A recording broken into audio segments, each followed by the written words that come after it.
Welcome back, everybody, to yet another episode here on the O'Shea Vlogcast channel. I am your host, O'Shea Dude Jackson, and shout out to the brothers that are in the building. Basically, you're just so glad you guys are here. Make sure you like the video. For those of you who are going to be watching on the restream, so glad to have you here today. And we have a very important topic, a very good topic with our brother Lonnell Young. You guys, he was here about 2 weeks ago, and we wanted to bring him back because he had a really good turnout and a really positive show. And we want to talk about today's topic: should I stop leasing or invest in buying a home? And then we have brother Lonnell from the Lonnell, I believe I'm saying it right, Lonnell Yeah, Young. LJ Young, easier to LJ, thank you remember. for coming on. LJ Young. Thank you. I appreciate it, O'Shea. Thank you for bringing me back on your show. I hope you can hear me okay. Yeah, I hear you pretty good, and All right. and liking the new microphone that you have, Yeah, brother. yeah. I'm trying to get more professional here. I see. Welcome everybody in the chat. Please tell us a little bit about your channel, and what you cover on your, or kind of content you cover on your channel. All right. I come from, my perspective on finances is very basic. It's just basic fifth grade math, and I've come up with a master mathematical formula. Savings minus debt equals how much money you have to buy anything, period. Just that easy. And I teach everybody how to understand finances using what we learned in grade school. That's it. And Okay. my formula works for everything. Trust me. Okay. So let me ask you this, because this is a pretty interesting topic, and there's a lot of debates all the time. And people always talk about it, no matter what your class level is, education level is. People always have this debate: should I own? Should I buy a home? Should I lease a home? Should I buy a home? Should I lease a home? What are some of the pros and cons that you've heard from this debate? I know what your opinion could be, but as a person that is outside looking in, do you get asked this question a lot? I do, all the time, every single time. Okay. And it's based on the person. It's based on if you're ready. I put it like this: when people are trying to determine if they're ready to buy or lease a home, I just say, ask your bank account. See if your bank account agrees if you're ready to buy a home, period. And what I usually say, O'Shea, again, just with my master mathematical formula, add up all your savings, add up all your debt. Savings minus debt equals how much money you have to buy a house, period. Done. There you go. If you're ready to buy. Oh, okay, let me ask you this, though. A lot of people say, I'm paying $1,500 a month in rent. If I buy this house or apartment, okay, I would have maybe $900 a month, and then I could have ownership of it. I could take that extra $600 and put that money towards owning the place or something like that. Because if I'm renting this place, I am paying for what I'm getting because I'm renting it. Because you're renting, but I could eventually own it and have equity as a long-term investment.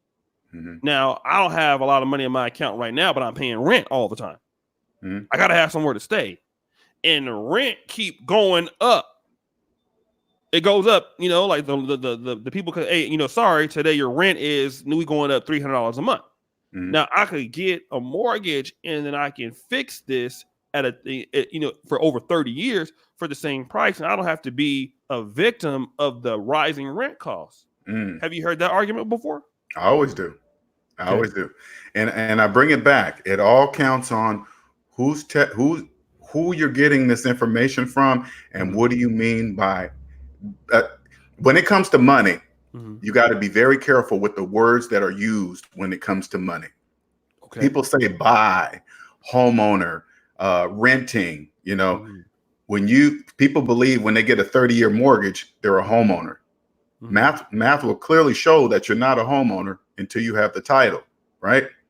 And when somebody says, hey, Lonnell, should I rent versus buy? I go, how much money do you have?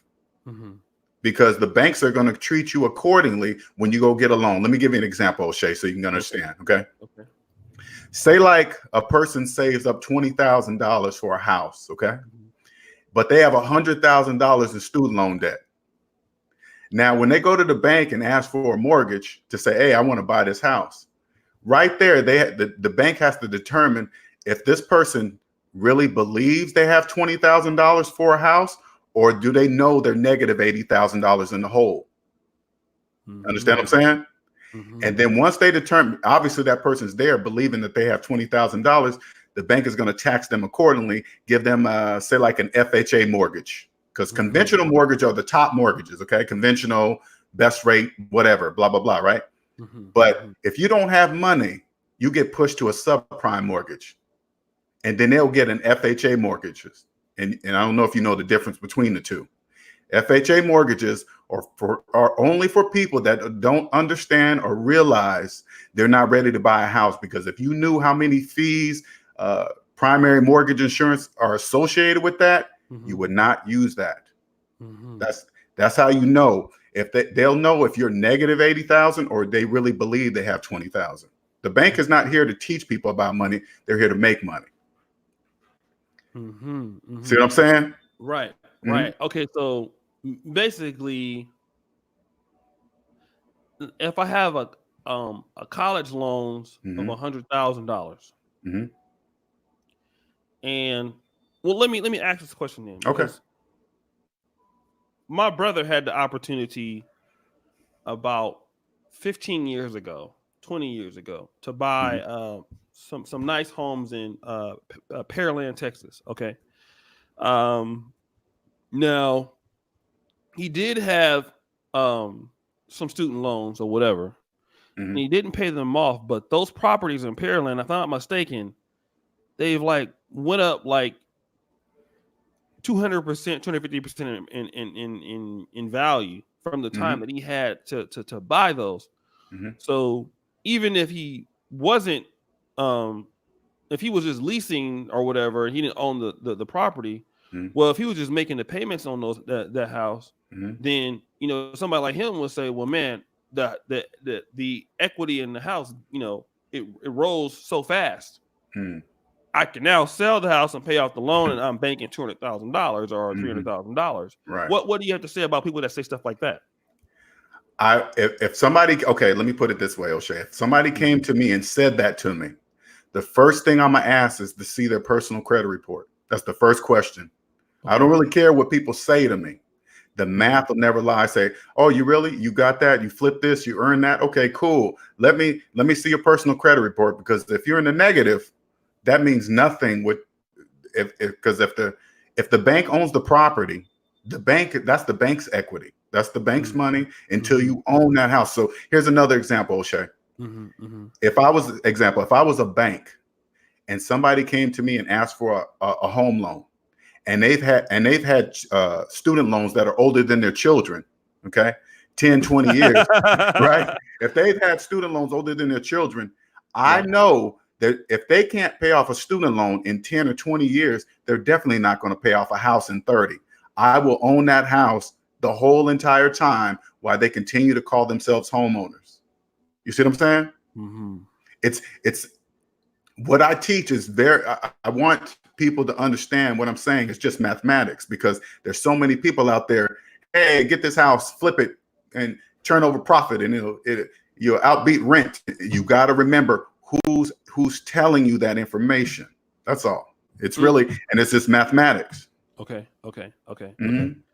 So then, when are you ready? Yes. When are you ready? When you're out of debt. When you have real money to invest. When you're out of debt. When you're financially free, meaning above zero. When you're above zero, and then you have, if you came to that same bank with $20,000, I promise you, O'Shea, if you came to the bank with $20,000, the bank's the first thing they do is look at your credit, right? They're gonna see that you owe $0 to anybody, zero. So they're gonna know that O'Shea. So they wouldn't dare insult you with an FHA mortgage, a VA mortgage, a first-time home buyers program, all that stuff. That's an insult. I promise you. Those are subprime mortgages. That's the difference. Okay, so let me ask you this.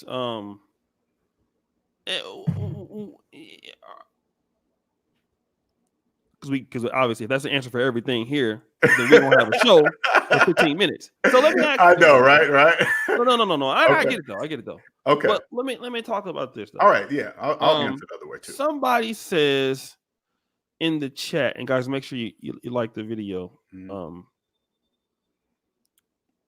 Well, not that, but let me kind of go back to this whole situation. Mm-hmm.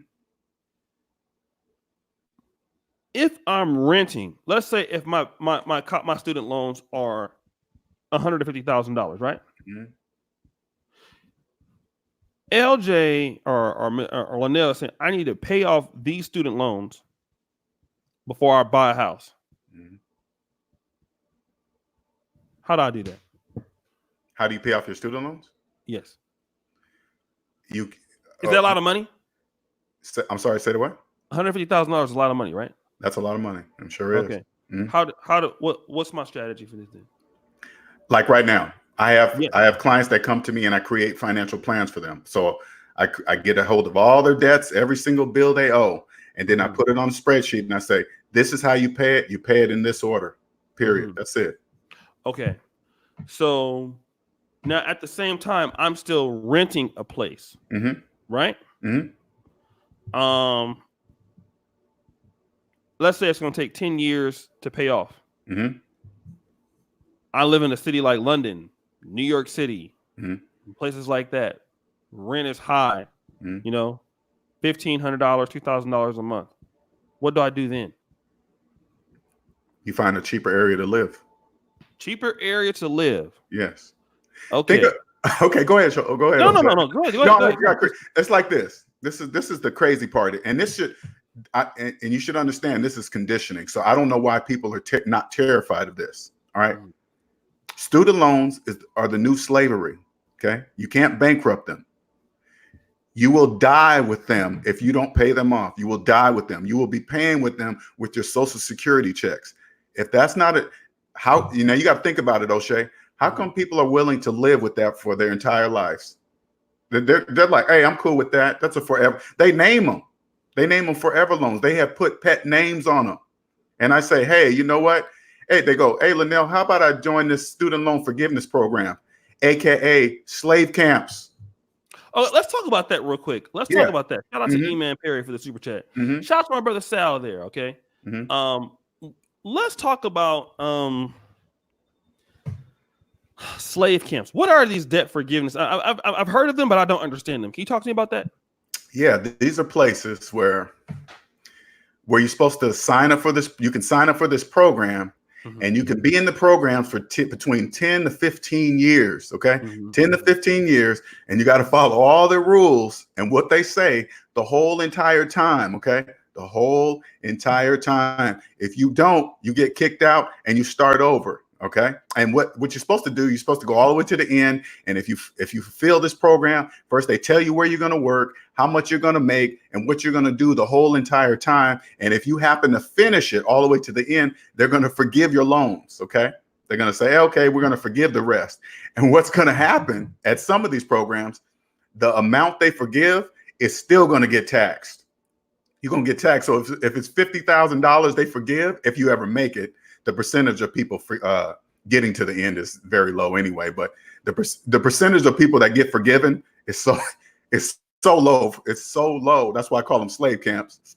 And then you get taxed at the end. So they're going to add that $50K to your annual income, and you have to pay taxes on that.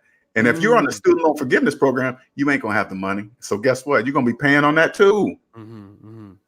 Shout out to Ricky Williams for the support of the 499 Super Chat. Thank you, brothers, for support. Make sure you like the video. Mr. J, brother, stay educating the black Mr. Keep him up, bro. Thank you, brother, Mr. J. I appreciate all you brothers being in here. Make sure that for those of you that need to get the subscription to Brother Lonnell's channel, comment by pressing 2, and I will basically shout out to my brother from Sacramento, man. Sultan Turner. I grew up with that guy. Shout out to the brother, man. Good to see my brothers in here. He was a good running back, man. I got to get him some more carries. But let me talk about this real quick. You said there's some rules that you have to have if you do this. A lot of black men, I don't know about these rules. What are some of the rules that you got to follow? I don't know the details of the rules inside the actual programs, but there's certain amount of money you got to make. There's certain payments you got to make sure you make every, to this program, and you got to, they just tell you where you got to work. Like what I've heard, and this is just what I've heard, they make you work in like maybe areas that, say like you're a doctor and you got a whole bunch of debt, right? And so they make you work in more underprivileged areas like that, and say, you're going to work here for this many years. This is how, and then they regulate your pay, right? They say, you're going to make this much money. So it kind of, it makes it like this, O'Shea. They get you to a point to where you don't believe you will ever pay them off. Thank you, Simple Trading in inner city schools. To where you get to the point to where you don't believe you'll ever pay those student loans off. So you'll go and accept being stuck at a certain level, even though you can make way past that. You're so consumed with the amount of student loans, you accept it. That's why I call them slave camps. Okay, let me talk about this then. And shout out to the to the brothers in the building. I'm gonna ask this question because a lot of black men have seen some of my other shows that talk about let's see. Okay, I'm making like I'm a pizza delivery driver, right? Okay. But I have an opportunity to go to school to learn how to code. Gotcha. And you were in that as a kind of that tech environment. Yes. I can take this invest in myself to learn how to drive a truck, so I can make more money to pay off my student debt. Because I know I have this 150,000 that's facing me down the stuff, but I'm not making enough money right now. If I do some of these other things, I know I have friends that are doing it. I know this is a viable option for me. I'll have employment. Some people do that. What do you say about investing in education to make yourself a better candidate to pay off these things? Would you talk to people about that? Is that something that you recommend? Yeah. Okay. This is what I recommend, because I don't want people to think I'm against student loans. Okay. If you don't have the money, if you grew up in, I grew up in the projects in Seattle. I didn't have the money. My parents didn't have the money. So, I naturally assumed that I would be getting into student loans. Okay. But I wish somebody would have said, Lonnell, look around, look in your environment, or just like you said, doing the code. Let's just stick that to Pacific example.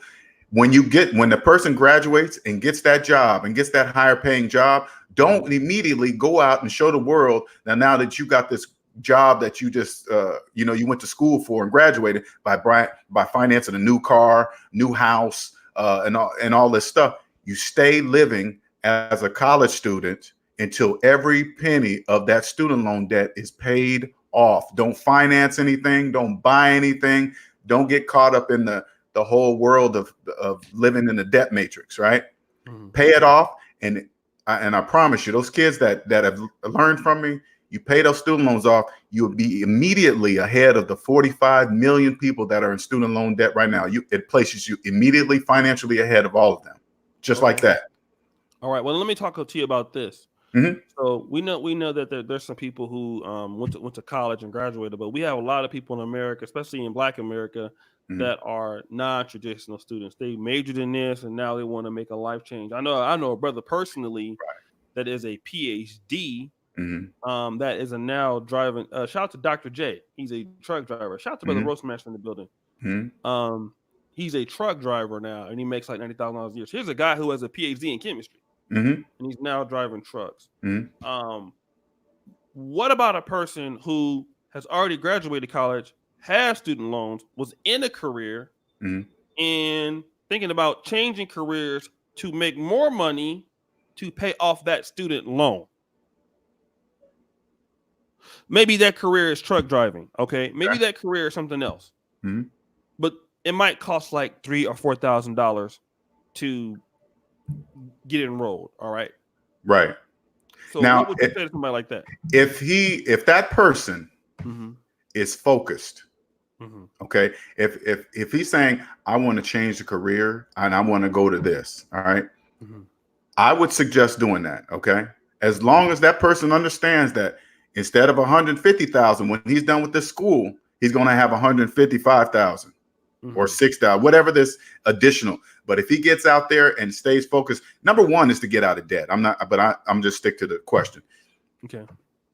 As long as he goes, I'm assuming he's doing something. I don't know if he's going into truck driving because that's what he wanted to do, or is he going into it because it's going to make him X amount of dollars? Because it makes a huge difference when you go from, if you're at a job because you're stuck, or you're going to a job because of the money versus you're going to do something that you want to do, right? But if he's focused, I suggest doing that. But as long as he stay on track of paying those student loan debts off, man, you're a slave, man. And a lot of people can't see that. I promise you, you are a slave, especially, okay, for example, I'm not going to say too much, but I have a professional client, okay? 6-figure client, no money, but you can't see that because he's buried in student loan debt. So those people that are professional like that, they're almost embarrassed to say that they're in that situation. But I let them know that they're not the only ones in that situation. Your profession really doesn't matter for what I teach. It doesn't matter. So, because I've had that question asked, and I said, do it.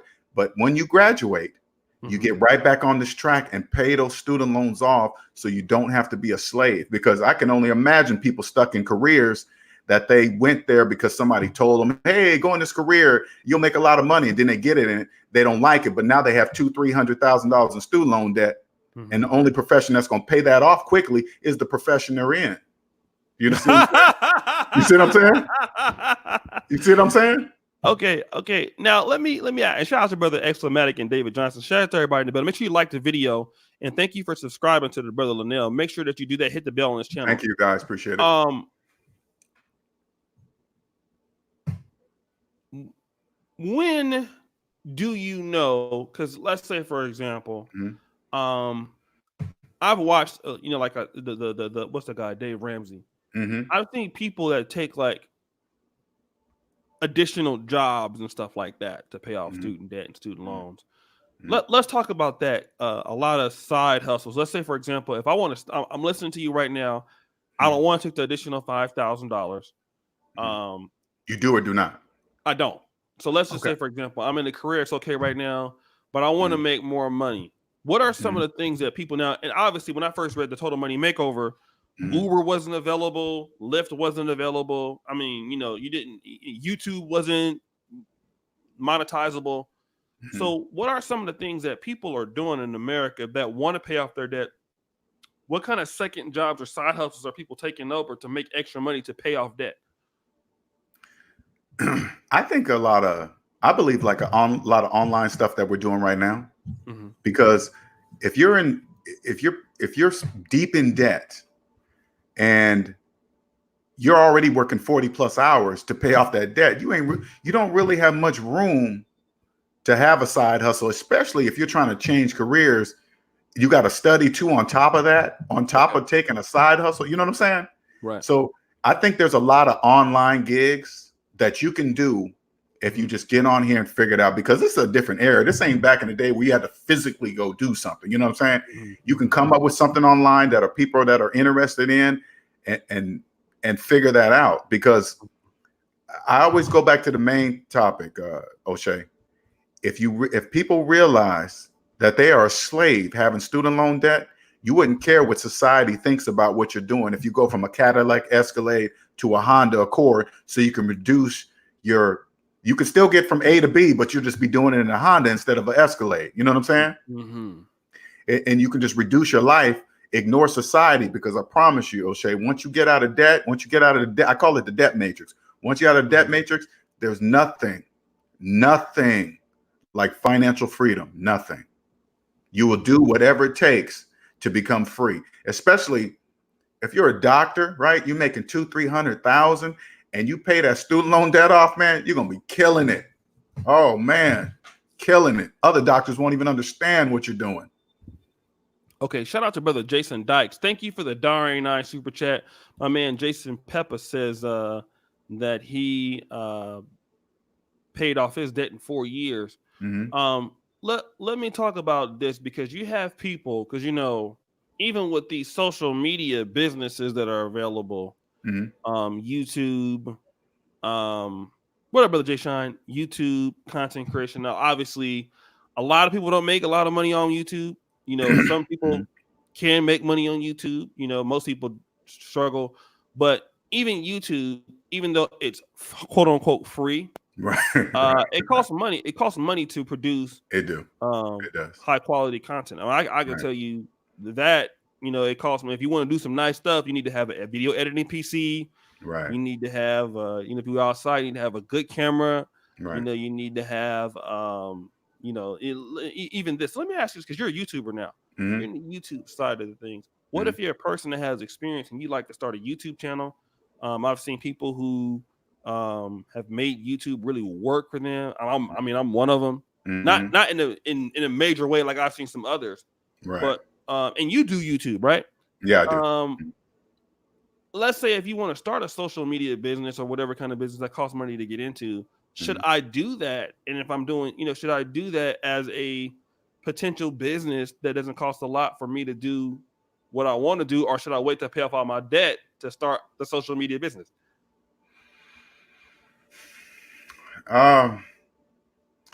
You know as well as I, O'Shea, it takes, when you do your show, it's clearly passion.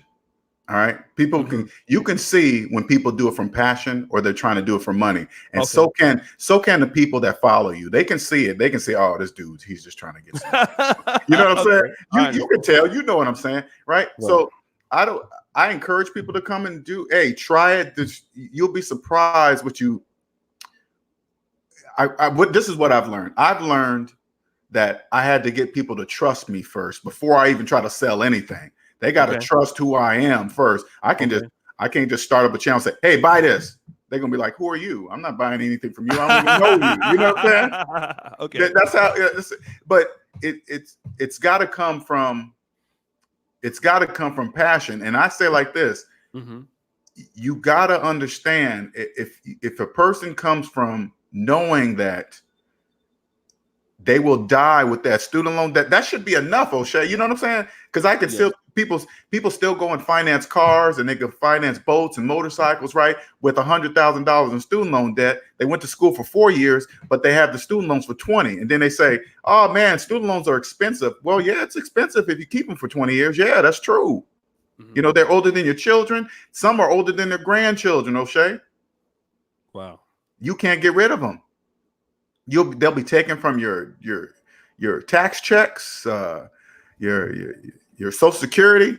You know, how come, like this, O'Shea, how come it doesn't scare people? That's my question. How come it doesn't scare people? That's the case. So I say like this, even if you don't like the side hustles, you do whatever it takes to do what you need to do to pay off those student loans. You'll be free, garnishment, all that. And that's horrible, man. That's horrible. Oh yeah. That's horrible. They almost had me at one time. I said, no, white man, I'm gonna pay you. No, you won't, nigga. Shit, but he got your attention though, didn't he? I don't know how he got your attention though, O'Shea, but he got your attention, right? He ain't going away. Yeah.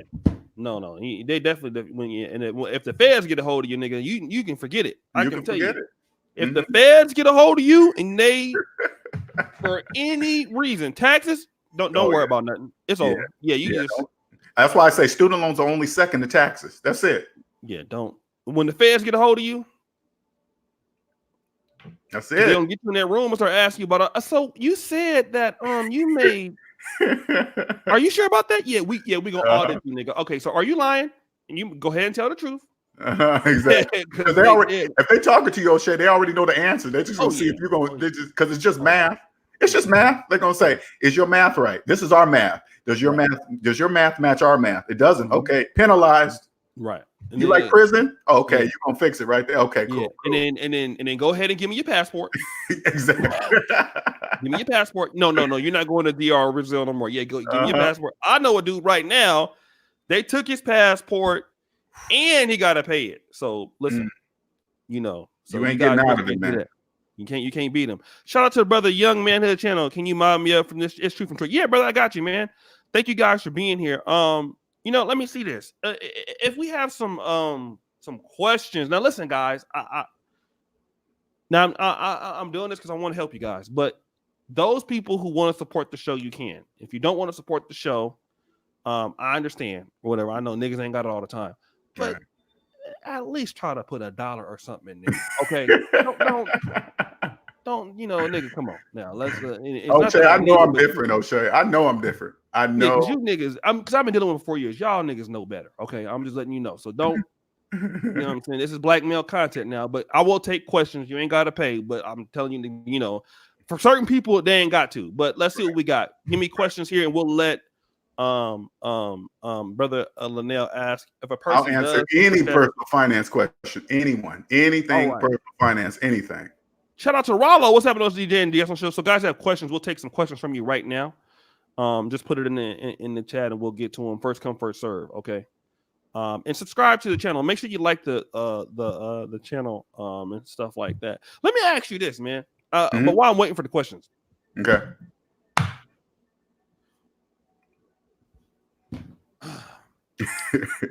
this is gonna hurt because I actually fell in love with a girl before. I had like $80,000 in debt, right? Shout out to brother Earl Owens, JP, Marcus Love. Appreciate you guys all the time holding us. I like to see new people, not the same ones. They always, my moderators always hold me down. But should I get? I mean, I love this girl, right?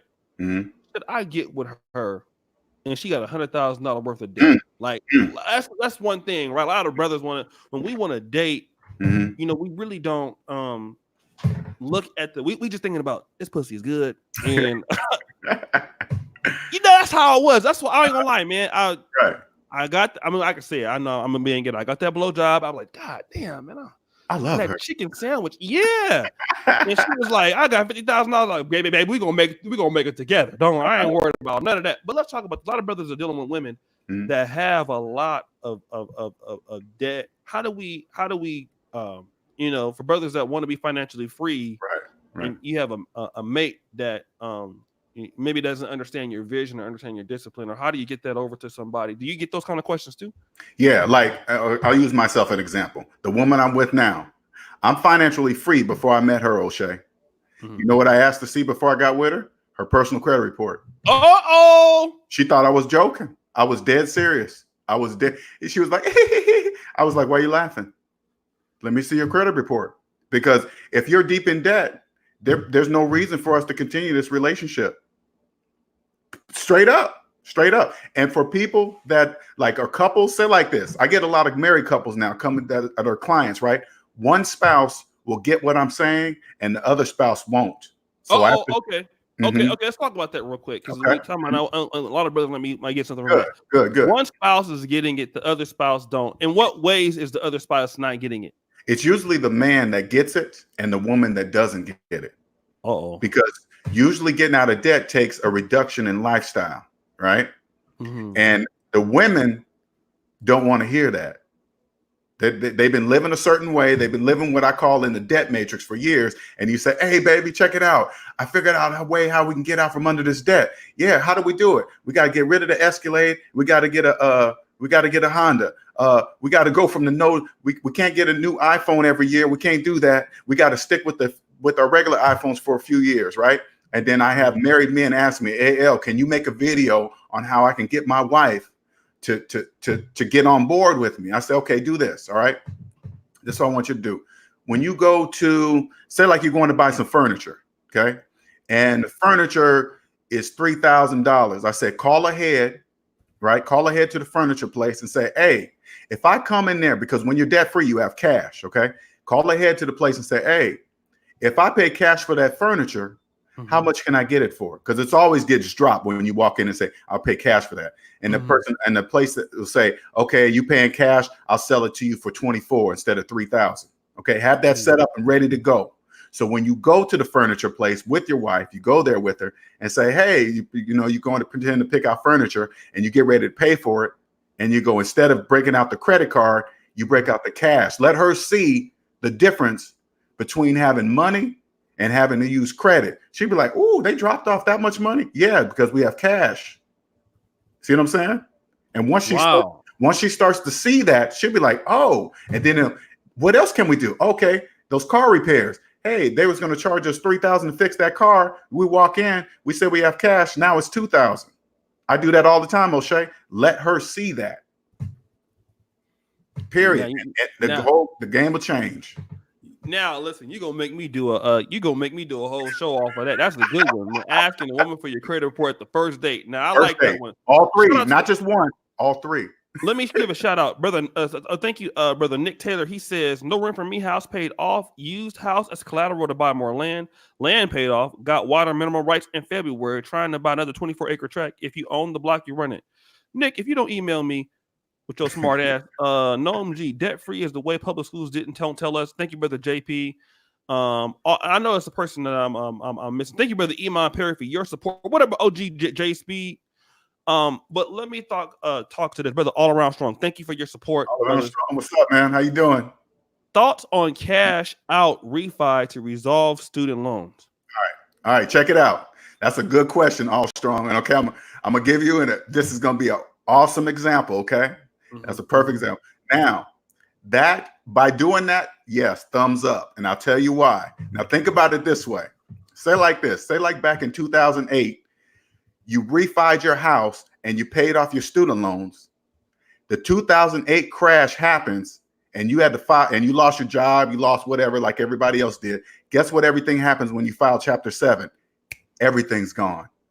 Now, had you not refied your house and paid off those student loans would have survived the crash. They're like cockroaches. They would have survived that economic crash. And then you would have still lost everything, but you would have still had the student loans waiting for you. But if you refied your house and you lost your house in the 2008 crash, whatever, right? File Chapter 7, guess what? Those student loans are gone too. Just like that. Boom. Because you can't file Chapter 7 on student loans. You can't get rid of them. But if you refi them out from under the Sallie Mae umbrella, they're gone. Shout out to brother David Johnson. Support this great content and dig in your pockets. Now, niggas, shout out to David Johnson. Now, thank you guys, because I have a whole bunch of niggas just asking me questions for how brothers do. My brother right here, Jay Sean. Now, listen, man, that's our brother out in from New York, but been out here in Germany. This brother talking good. Keep putting out good content, ODJ. Thank you, my brother. We got to get back on Jay Sean. Jay Sean is really, really good on these podcasts too. That's another brother. Okay, we could do something with. But let's talk about this now. Okay, so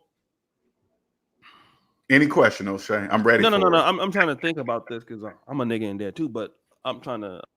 And that's okay. That's the first step to changing that, saying it. Right. Okay. Let's do this for brothers who have a hard time. All right. Let's talk about your lifestyle before you downsize, because maybe some brothers. You see my man Jay Sean, he got that nice suit on and stuff like that, man. He like to look good and everything. So for a lot of brothers, especially after you make it, and we talked about this a little bit, you make it, you start making a little money, you start traveling, you're taking them business class flights. I see you niggas, all that stuff, right? And then you living by yourself, but now you got to downsize. You got to move back in with your Uncle Leroy, like George Macon. That could be hard for a lot of brothers to come to that resolution. Like, damn, I've been living on my own, doing things like I want on my own. Now I got to move back in with mom or somebody like who'd you have to move back in with? My sister. Okay, how was that? You have to let go of ego. Check it out, O'Shea. The only people, okay, for those of you guys don't know, I call this the debt matrix. The debt matrix is the place where everybody they live there that believe in credit and debt and finance and things that go down in value. Okay. Those are the only people that are going to talk about you. So I had to check my ego, O'Shea. I had to ignore what everybody thought, what everybody said when I moved from my fancy high rise, sold my Lexus and moved into a room in my sister's house. They thought I was broke. What's wrong with Lonnell? Is he on drugs? What's the matter with him? Wow, this is a problem. And just like I said on our last interview, O'Shea, it was like dating was horrible, man. Hey, what's up? What are you? Oh, where you work at? Oh, I'm a computer engineer. Where you live? Oh, with my sister. You say that. You can say, hey, I'm just doing that to get out of debt, nobody's going to understand what you mean by that. Okay. Because they only speak debt. People in debt. If you've been in debt all your life, you only speak debt. I promise you. Once you're debt free. Give me an example. Give me an example of what speaking debt is. Speaking debt. Go up to, like, if I went up to somebody and said, hey man, is that the new iPhone 11? They go, yeah. I say, did you pay cash for that? They go, no. Then I say, then how come you have it in your hand? How is that possible? How do you have that phone in your hand if you didn't pay cash for it? You financed it. You see what I'm saying? They financed a cell phone, O'Shea. And not only when they finance a cell phone, O'Shea, they finance the taxes on the phone too. Oh, yeah. You see what I'm saying? They don't know that. See, they're speaking debt. Hey, man, is that a new motorcycle? Yeah. Did you pay cash for it? No. Then how are you riding it? Oh, man, I financed it. See, they're speaking debt. So they're paying more for a depreciating object than what it's worth. And they're financing taxes too, O'Shea. That's debt speak. We already hate to pay taxes already. Like, nobody likes paying taxes, but they're financing the taxes, O'Shea. You're financing taxes. That's a no-no. So I had to ignore all that, moving in with my sister, started paying off the debt. And O'Shea, check it out. Once those debts start disappearing, you'll realize how many no more due dates you have to keep track of. Because right now, when you have a bunch of debt, you got a lot of due dates. You know, that's just normal for the most people in debt, right? But once you get out of debt, I have no due dates. I don't even think about money, O'Shea. Don't even think about it. Let me ask you this real quick. That's not true. Josh Quick, right? He says something. Can't escape debt. Okay. Because like even countries are not debt free for whatever reason. A lot of countries are in debt. Even the United States, you're always going to owe somebody something. When you see a comment like this, what do you think? Speaking debt, that's not true. I've escaped it. See, I hear him say it, and I'm not trying to jump on Josh. Okay, I'm not saying he's this and that. I'm just speaking mathematically. Okay, right. Don't involve your feelings. Try not to involve your feelings in what I'm saying. I'm only speaking math. Okay, when he says you can't escape debt, he's only speaking for himself. Because I've done it, and there's other people like me that have done it. But listen to this, O'Shea. In order for us to remain rich, in order for us to remain free, financially free, we must have people, the majority of Americans, to believe that. They must believe they cannot get a car without financing. They must believe that they can never escape debt. We need those people to stay in that box. Because right now, once you're financially free, O'Shea, life is not expensive at all. It's not. It just looks like that when you're in debt. Okay. And here's another question: that there's good debt and bad debt. See how they're involving? Yeah. Let's talk about this real quick, right? Yeah, I always hear this, and guys, if you've heard this argument before, there is good debt and there is bad debt. So let me talk about this. All right, bad debt is those debt that come from credit cards, payday loans. But good debt is like a house. I don't know if student loans and people consider that to be good debt. If you heard that before, press 1. What? Okay, let's talk about that. I know what you're going to say, though, right? Am I wrong here? What is considered bad debt for most people and good debt? Those are feelings. Feelings, okay. But what do most people consider those to be? Most people consider good debt. Hey, a house is an asset. Some land, apartment building, you name it. Anything that sounds like it's good, they say that's good. That's a feeling. Like, I always tell people like this: math and money are one. The only thing that can separate math and money are feelings. So when people say good debt, the only thing that can separate, O'Shea, is feelings. And when you laugh like that, O'Shea, I know you get what I'm saying. That's why you laughing, right? I know it's clicking, right? That's what I say. The only thing that can separate it are feelings, right? So it's just like this. If I came up to you and said, hey, O'Shea, how do you feel about 5 + 5 = 10? How's that make you feel? Does it make you happy, sad? Does it keep you up at night? Do you jump for joy that it equals 10? No, it's just 10. It's just 10, yeah. It's no feelings. When people add their feelings to debt, that's the problem. You can't add your feelings with debt. Why do you think some people do that, though? It's conditioning.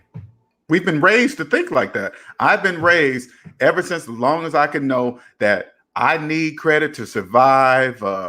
I'm not anybody without a good credit score. You know, you see it in movies all the time, especially in black movies. O'Shea, oh man, look at me. I'm fine. I got a job and I got good credit. Why are you saying that? I don't know how much debt you're in. If somebody has an 800 credit score, O'Shea, and they're $500,000 in debt, would you care about their 800 credit score? I wouldn't care about that. That's a good point. No way, Jose. Keep that. Credit scores are not free, O'Shea. You must remain in debt to have a high credit score. Let me ask you this: what happens when you to your credit score when you have no debt? I have one credit. I have one Go credit ahead. card. I have one credit card, and I use it to buy everything. But I pay it in full. I pay it in full at the end of every month. That's why every month, O'Shea, I post my entire credit report on my Facebook, Debt Ain't My Daddy, and on my Instagram, Debt Ain't My Daddy. You want to see my entire credit report? Go see it. I have one credit card, and I use it and pay it in full every single month, and that's my credit score. I just keep and I posted every single month so everybody can see what that is.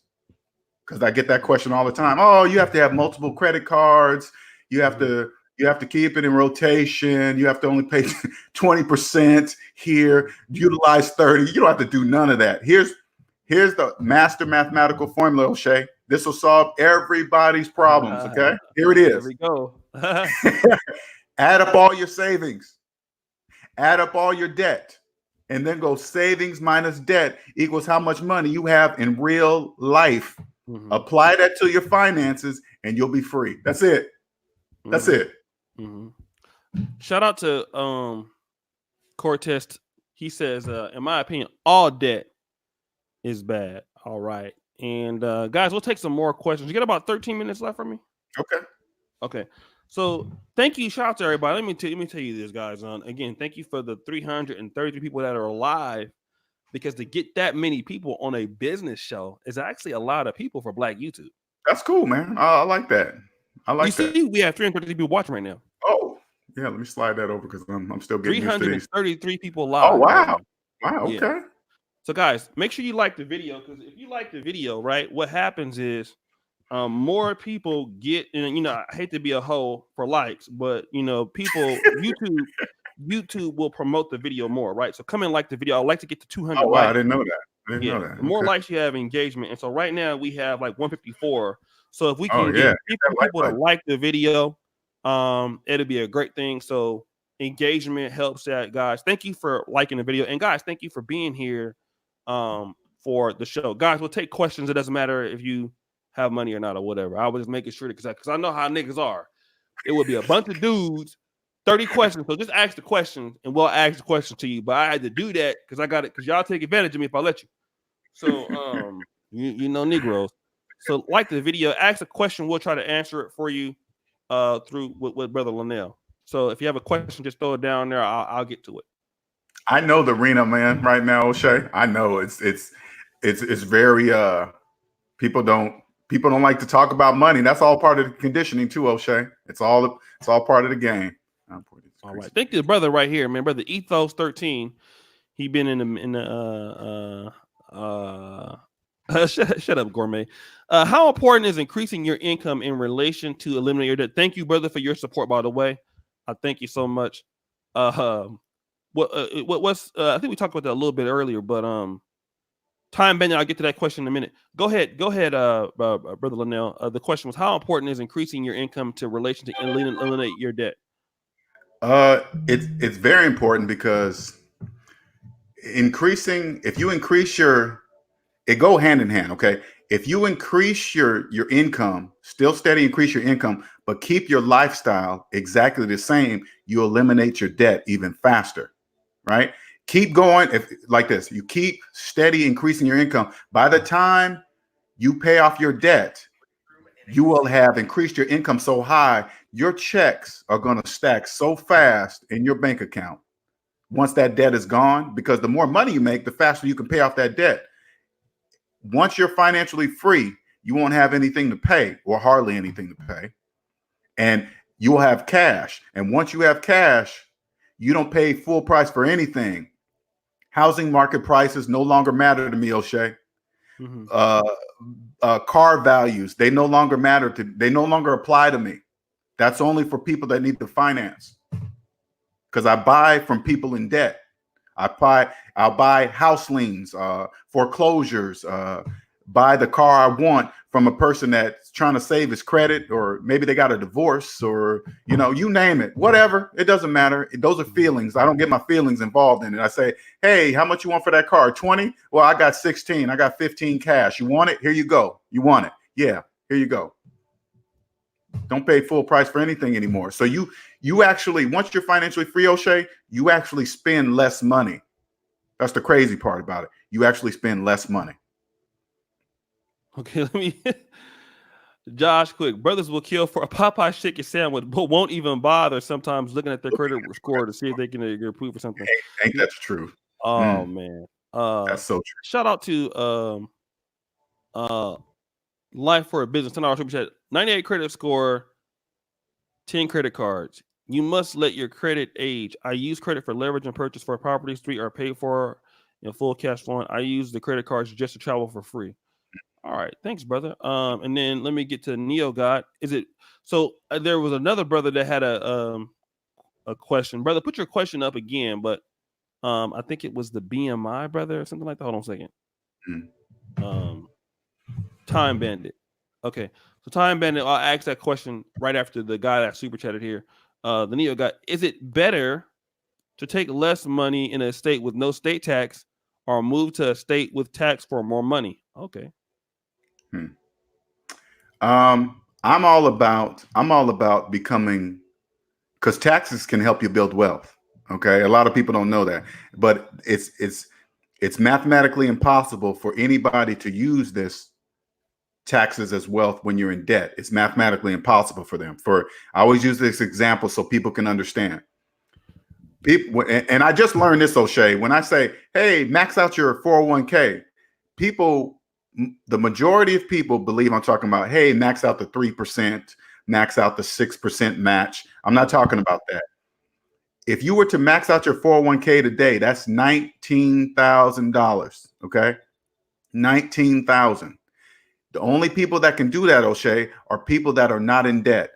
It's almost like double dipping, O'Shea. And this is like to the tax question so they can understand. You max out your 401k, $19,000. That goes into retirement. Okay. And it earns interest. Okay.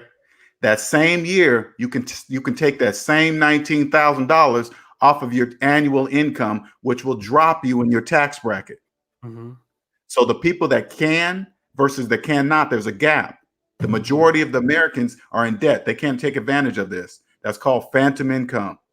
The majority of people cannot drop in their tax bracket. So if you have 2 doctors making $150,000, one's up to his eyeballs in debt, he has to stay high in his tax bracket, pay the whatever amount in his tax bracket, while the other doctor can lower his tax bracket, put money in his retirement. The other doctor can't. He's stuck.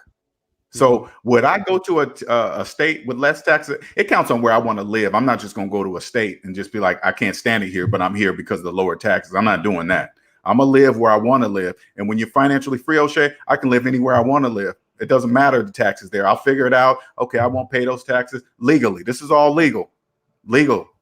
Okay, how do I get around that? Okay, I'll do this way. Oh, instead of paying those taxes that way, if I do this way, I'll pay less in taxes. So it's totally up to you. If you want to do that, you want to live in a place you don't want to live and to pay less taxes, great. You're still winning, you're still saving money, but I personally would not do that. Okay. Shout out to Gourmet Thursday. You're getting my last sauce because this topic is fire. Thank you so much. Time Bandit, thank you for your question. He says, ask a question. Starting your business while in debt, should you wait? Yes. Wait. And this is why. Okay. Before you get into a business, make sure you treat your personal finances like a business first. And I always say this to people. If your personal finances were your business today, would you still be in business? If the answer is no, you don't need to go into business no other else, because you're going to take those same habits. You're going to naturally transfer over to your business finances. How do I know this? Because you know nothing else.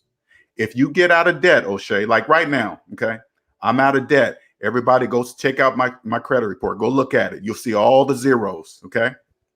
When I go into business with somebody, the first question I'm going to ask, let me see your personal credit report. Because I know they're going to treat our business finances the way they do their personal finances. This is just a natural thing that's going to happen. They don't know anything else, so they're going to do it. So I wouldn't go into business. Savings minus debt equals how much money you have for a business. If your finances are in a negative, that's how much money you have for a business. Okay, let me address this real quick. And shout out to the super chat. But there's a young lady named Kimmy K. It's again, I hate people like this, so I'm just gonna say this to you.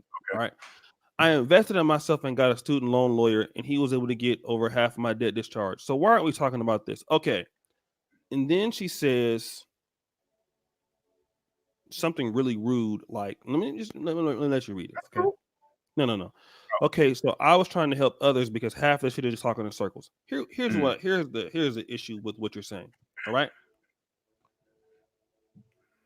Whatever your behavior was got you in that debt in the first place. Okay. So that could be $5 or $2.50. The fact that you got a student loan lawyer and got that half of the debt removed, more than likely you're going to get in debt again. Okay. Because your behavior hasn't changed towards debt. All right. And that's what, like, again, some black people cannot see the forest from the fucking trees. Right. Whether or not that you got a student loan problem, I don't give a fuck about that. The issue is you're still going to have those same problems again. Yep. We're talking about getting rid of the problems, not the symptoms of but this is niggas though. You understand? This is why you cannot do shit with niggas, because niggas are dumb. Right. And this is a nigga ass comment. Niggas want to come in and change the conversation with their dusty ass. Get your dusty ass out of my chat right now. Get her out of here. You in these bright ass shirts, take your ass on. All right? For real. You dusty niggas gotta go. I'm sorry. Y'all gotta get out of Black America. Get her out of here. Come back with that. Take that neon shit off. You see how niggas are? I'm sorry. Get her out of here. Get your highlighter ass shirt out of here. And you come back with some motherfucking sense on my goddamn channel. I don't know who the nigga that you with, but he need to check you about how you be talking. For real. I blame you niggas for letting these women just come out and just say whatever. You black men are something else. That's all I gotta say. Motherfuckers like that get put out the house. You know what? Get your thing, get out. Now. It's raining outside. Get the fuck out. Just get out right now. All right. So sorry about that, guys. You all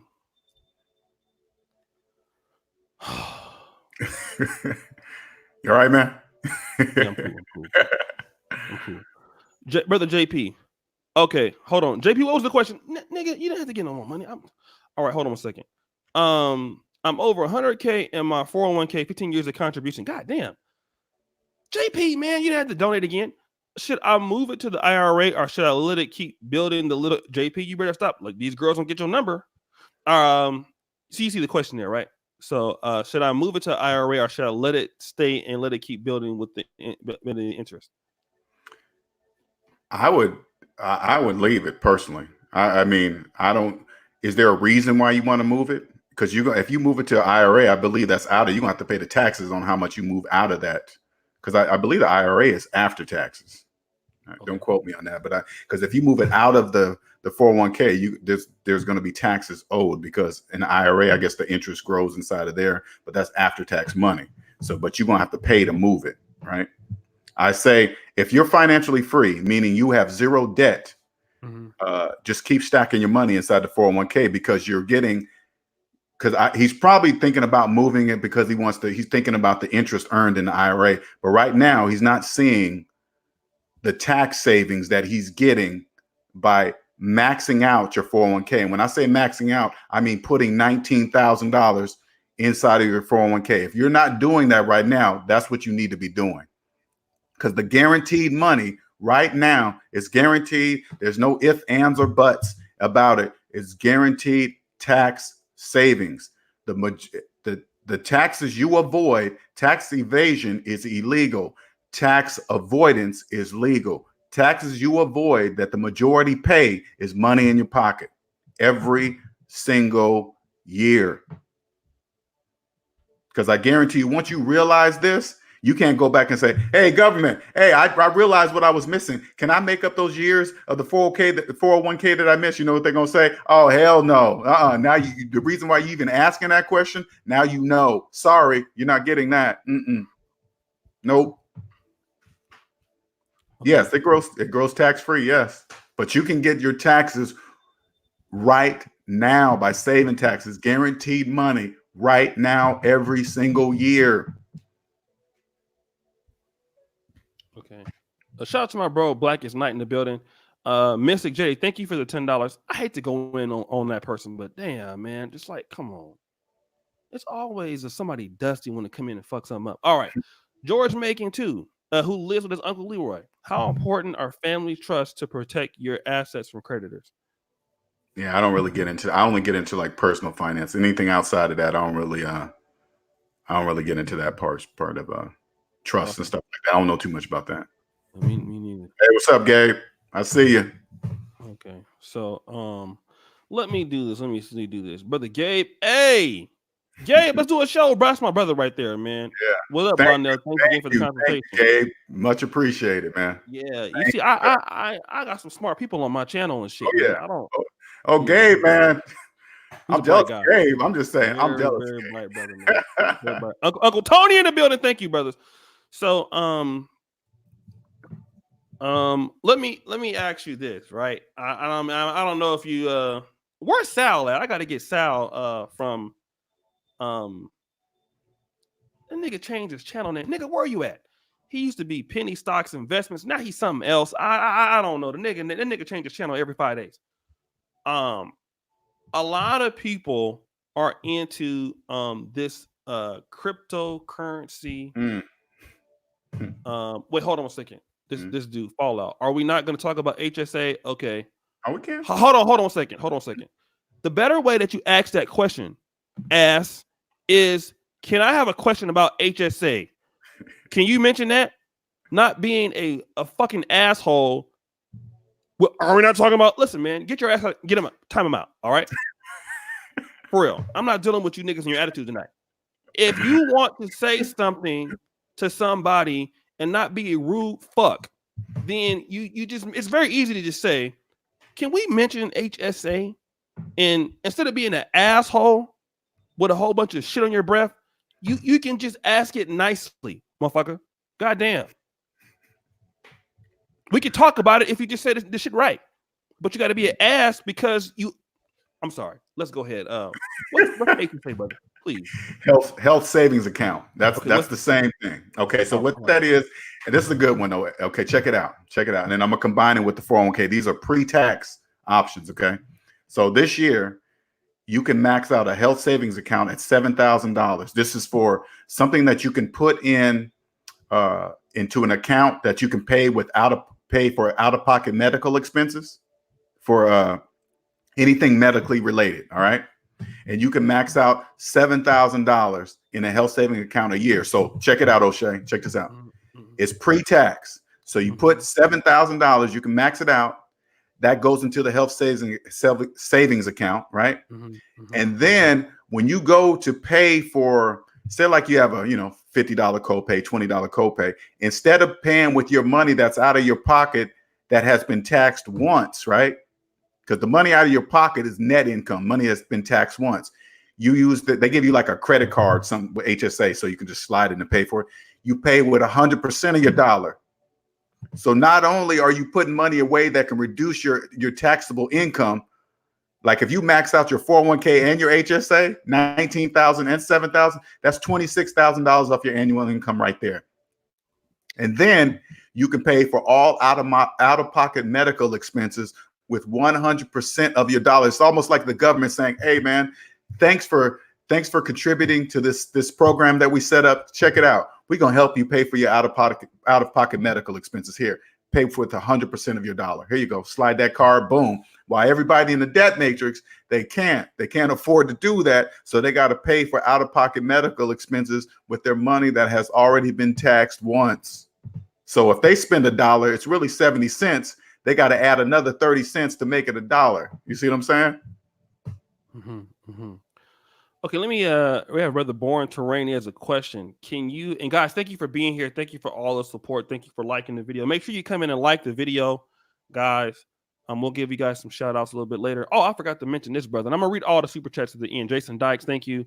Gnome G, Debt Freeze, the way public schools didn't tell us. Born Terrain, can you explain the importance of trying to acquire the minimal rights to the land your home is on? I think this is an opportunity that blacks and whites commonly don't get access to, even when asking. Do you know anything about that? You know what?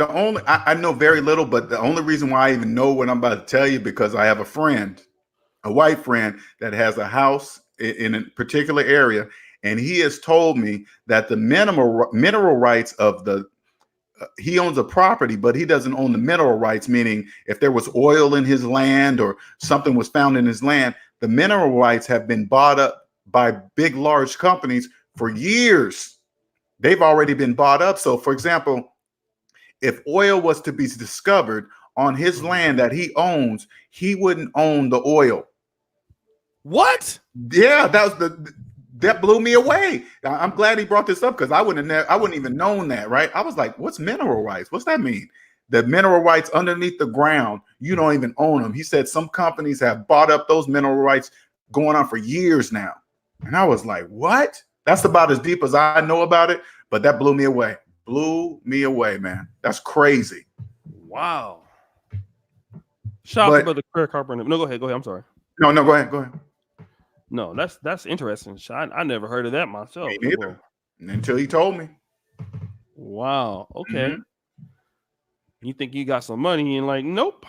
What was that? The Beverly Hillbillies? That's how they got rich, right, on that show? Right.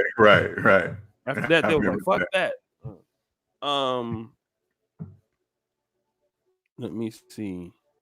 Any other questions? I'll take two more, man. I gotta head out. So okay. You guys let me know. And how many of you brothers subscribe to Lonnell? Let me know. And make sure you subscribe and hit the bell. I appreciate you all too for doing that. Much appreciated. Do you know how many? Let's see. How many subscribers did you know that you had before we started? Oh shit! It was through 639 the last time I looked. So let me go look right now. 639. It was 639 the last time I looked. 677. 677. Okay. I don't know how many that is. All right. Thank you. Shout out to what's good. What's up, Craig? He said I got street dudes in college right now. Hi, thank you for subbing. Hit the bell on them. Car designer Chris. I'm putting 18% in my 401k. Job match at 8%. After 4 years, I had 80K. I took 25K and cashed out on a house in Detroit. What's your thoughts? You said you took 25K out of your 401k and cashed out a house? Yes. Ooh. Okay, so you paid more for that house than what you know, because if you pulled out 25K out of your 401k, that 25K was added to your annual income plus a 10% penalty for pulling it out before 59 and a half. So you paid a lot of money for that house. What have I done that? I don't know what the deal is that you got for that house, but I'm just telling you what really happened when you pulled your money out of your 401k first, because this is what it tells me, car designer Chris, by you doing that, by you pulling money out of your future, pulling money from your future, you didn't have no money during your present. So that means before you bought that house, you should have figured out why you didn't have the 25K right now to buy that house. Say it again. You should have figured out why you had to pull money from your future to buy your house in the present. Why did you have the $25,000 now to pay for that house? So the government knows if you're pulling from your 401k, Anybody that pulls money from their 401k loan, pull money out, that means you don't have any money today.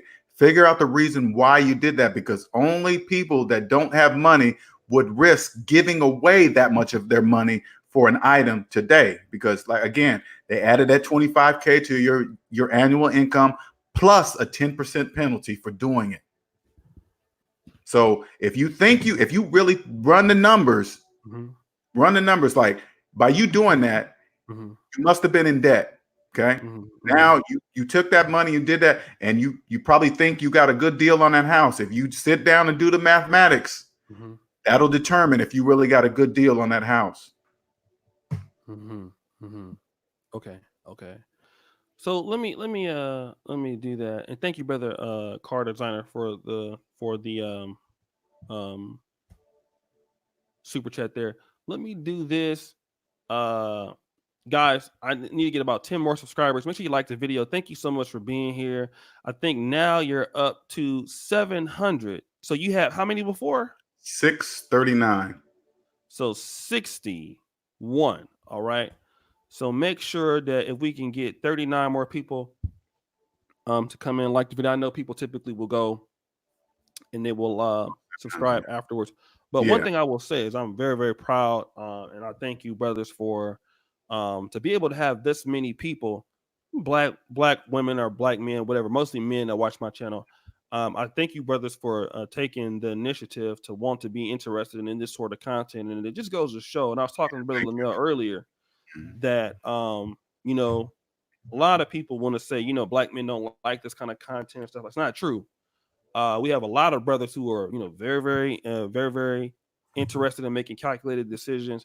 And, you know, when you can come with a show like this and get 333 in prime time, that's good. You have people talking about Popeye's chicken right now that ain't getting 330 something people right now. And so when I do Popeye's chicken on my other channel, I know I better have 1,000 over there talking about Popeye's chicken tonight. Popeye's chicken. Woo. So, so I just really thank you guys for being here. Appreciate you. Hey, Ethiopians. Hey, Reed, Tony Davis. So, guys, any last words for your new subscribers? What can they expect, man, from you over there? Hey, you come over to my channel. I'll teach you. Not only will I organize your finances, I'll teach you along the way with just 5th grade math. A lot of smart brothers that came over from your channel, O'Shea. I got to tell you that. Quite a few. And they always let me know that they came from your channel. And I really appreciate that, man. Really. Hey, Darnell, yep, phantom income. But I will change your life. I will change your generational tree, because once you switch over to this financial freedom, O'Shea, you'll never go back. I don't care how fine the woman is. I don't care how bad she is. I don't care the relationship, anything. Nothing trumps financial freedom. If you've never been financially free, it's nothing like it, O'Shea. Nothing. Okay. And guys, also, thank you, Brother Ricardo Winchester. Question is, do you live stream? The answer is yes. He does live stream all the time. And guys, you know, I gotta put my spill in there. Brothers, support the Negro Manosphere. Maurice, thank you, brother, for being here. Guys, make sure you support us on patreon.com, Negro Manosphere. Thank you for all the supporters. $5 a month. You guys, we're doing much more with the site coming up. So thank you, guys. We're working on it. And every brother that is available that can do it, support us on the patreon.com, right? And I will say this real quick. And I'm not trying to, I know like Tariq Nasheed, they shut down his he had a Kickstarter, right? That was $30,000. He had raised that money in 2 days for an event. All right. Wow. And Kickstarter shut it down. Okay. So what am I saying? It could always be a time where brothers could get shut down on YouTube or anything like that. So, you know, if sometimes the conversations might need to be moved to other platforms, we might not always have YouTube.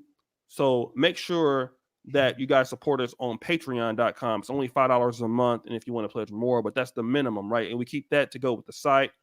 And then also certain other aspects, like even, you know, man, they can shut down your GoFundMe, your Kickstarter, but Patreon has always been a safe haven for our content for brothers. So every brother should be in the Negro Manosphere fraternity, okay, at $5 a month, because it allows us to pay for our writers It allows us to keep our site up. And somebody put a malware on the site, y'all. That's why we was shut down. We had a malware attack for a week. Some buffoonery. It cost me like $250 to fix it. But I wanted so guys, make sure that you support us on Patreon if you can. Also, let me give a special shout out to Roastmaster, man. The brother sent me something all the way from the States to Poland. I told him, I said, nigga, don't send that over here because it's gonna take me forever in a year to get this shit. And it did. I spent almost $50 to $60 going up to FedEx, coming back, going back, and going back. They didn't have it. But finally, I got the box today. Well, thank you, brother. You're a beautiful brother for doing that. And I think somebody shut down too. I don't know why they shut it down, but they shut it down. Okay. So it just goes to show you, man, that supporting Black content for what you like is important. So, because even when you're doing stuff on Kickstarter, GoFundMe, they can shut you down, right? And I'm saying that about YouTube. So support us if you can on the Patreon and other things so that we can kind of move off of the platform a little bit more to be a little bit more autonomous and not get shut down. Because some of these little things are tricky, brother. So yes, thank you, brother Ill Wills. Yeah, man. So, but we got the site back up, and thank you guys on your website, negromanagement.com. We're back up and running. And so, and guys, we have a lot of free stuff over there. We have free ebooks on Negro Manosphere. I have free articles, free comics, all of that. So I pretty much everything that we get, all the stuff that we have is free on the website. It's a community site. Anything else you want to say, brother? Now that'll be it. I thank you, O'Shea, for having me on the show. I thank you for everybody that's supporting me. I got a lot of people coming over here from O'Shea, and I really appreciate that. Much thanks. All right. And brothers, thank you so much. 728. Wow. Wait, hold on. 728. Can we get 11 more real quick, brothers?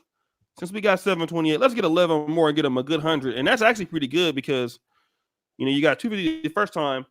Let's see if we can get into subscription. So, guys, hit that link, subscribe to him, guys, and thank you in advance for supporting us over on Patreon. I better see you niggas over there. Thank you, brother Paul, 99 cent. And guys, thank you so much for all your support. I appreciate you. Peace out. Thanks, brother Lonnell. All right. Thanks, O'Shea. Peace.